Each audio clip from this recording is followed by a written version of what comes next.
Okay, hi guys. Today, ipapakita ko sa inyo kung gaano ka-superior yung ating Calvet C.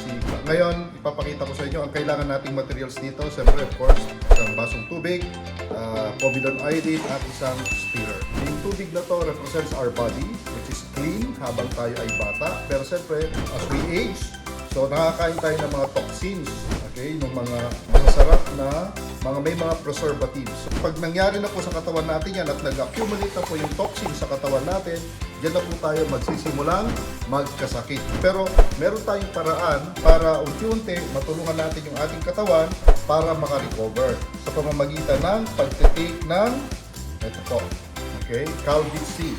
Lalagyan natin ng konti yung ating baso na mayroong povidone iodine. So makikita nyo po dyan na unti-unti tutulungan, i-clear ang ating katawan, get rid of the toxins na na-accumulate. At unti-unti po makikita nyo na lumilinaw na. Protected ka ba kapag ikaw ay nag-take ng Calvet C? Opo, maski ikaw ay ma-expose sa mga free radicals at ikaw po ay makakain ng mga bawal, mga toxins. So protected po kayo.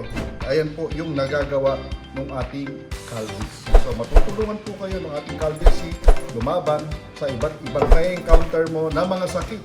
Basta vitamin C, Calvet C!